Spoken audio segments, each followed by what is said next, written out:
Assalamualaikum warahmatullahi wabarakatuh. Terima kasih atas kesempatan yang diberikan kepada saya.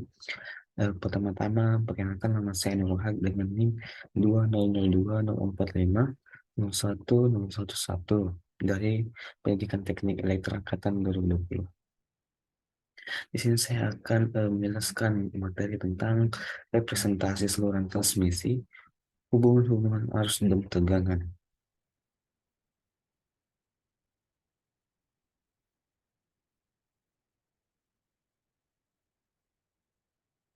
Yang pertama yaitu representasi saluran transmisi, hubungan-hubungan arus dan tegangan.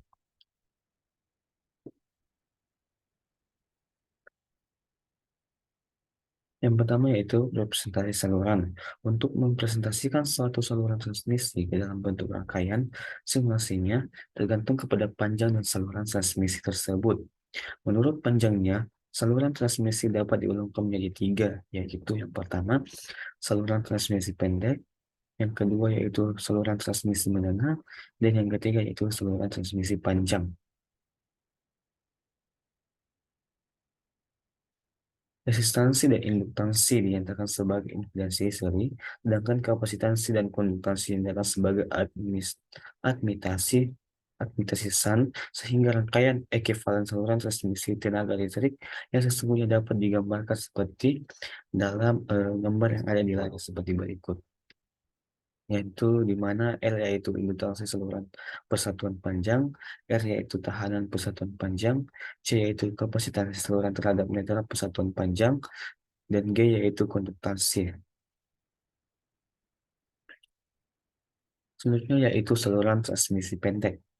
Pada saluran transmisi ini, admintasi sandi diabaikan dan impedansi seri dianggap menggumpal. Rangkaian setara untuk saluran transmisi pendek dapat dilihat pada gambar yang ada pada layar berikut. Pada gambar tadi terdapat diselesaikan sebagai rangkaian arus bolak-balik dengan hubungan seri, tegangan, dan arus panjang pada sisi kiri saluran tersebut yaitu VS sama dengan A VR plus B VR. VS sama dengan C VR per D VR, di mana A sama dengan D sama dengan 1, B sama dengan Z, C sama dengan 0. Regulasi tegangan VR dari saluran transmisi adalah kenaikan tegangan pada ujung sisi rumah dan definisi sebagai berikut. Yang selanjutnya yaitu saluran transmisi menengah. Pada saluran transmisi ini, admitansi saan yang biasanya dianggap sebagai kapasitansi murni tidak diabaikan dengan parameter saluran transmisinya dianggap menggumpal. Representasi saluran transmisi menengah dapat dilihat pada gambar sebagai berikut. Gambar berikut yaitu IS atau sama dengan tegangan dan arus sisi kiri, IR sama dengan tegangan dan arus sisi terima, Z sama dengan impedansi seri total dan saluran.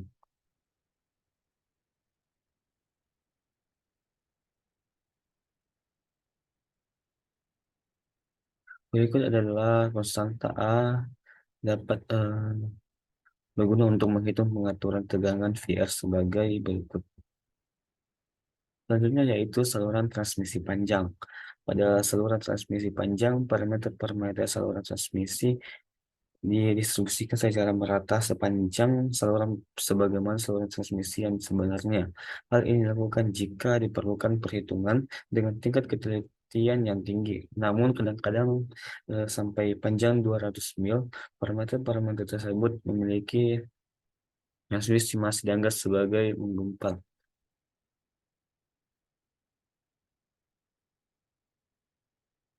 Persamaan tegangan maupun arus pengisian sepanjang elemen yang sangat kecil dari saluran transmisi dapat dijelaskan sebagai berikut.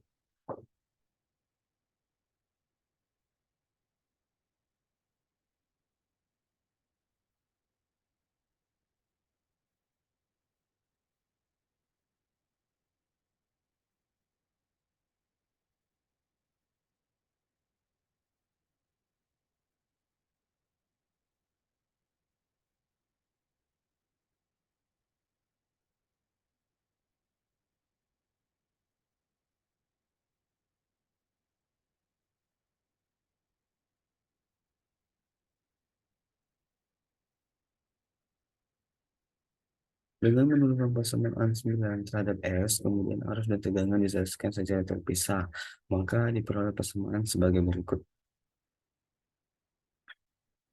Konstanta M dan N pada persamaan di atas ditentukan oleh tegangan-tegangan menurut RB arwah terminal dan seluruh transmisi diberikan ER dan IR masing-masing adalah tegangan dan arus sisi terima.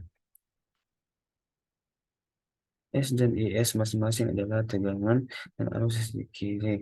Maka persamaan di slide sebelumnya menjadi I sama dengan IR cos TX plus ZO ya sin HTH.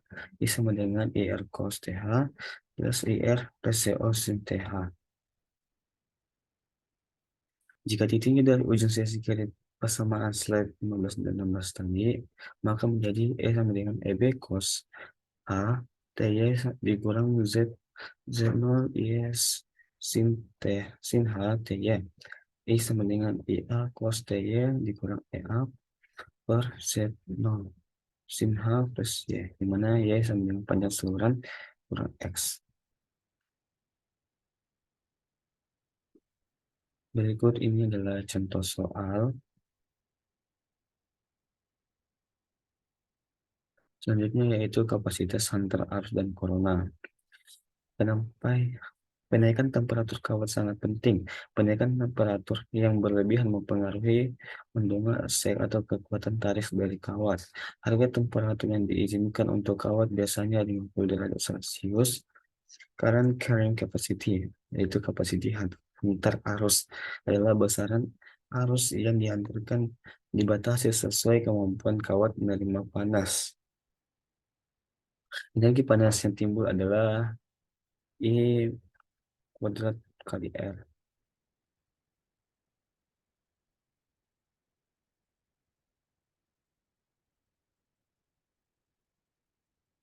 Selanjutnya itu corona. Corona adalah cahaya violet yang terlihat pada tegangan krisis visual.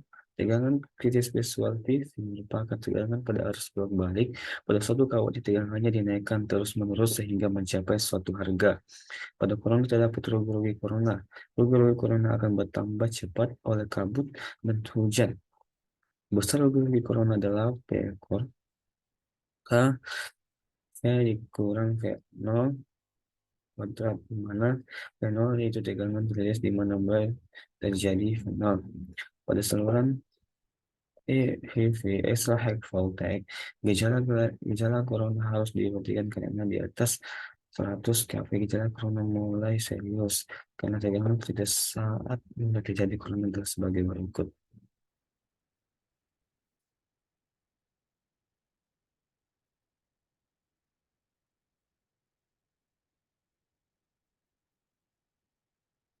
Berikut adalah contoh soal. Terima kasih. Mungkin sekian dari saya. Kurang lebihnya mohon dimaafkan. Wassalamualaikum warahmatullahi wabarakatuh.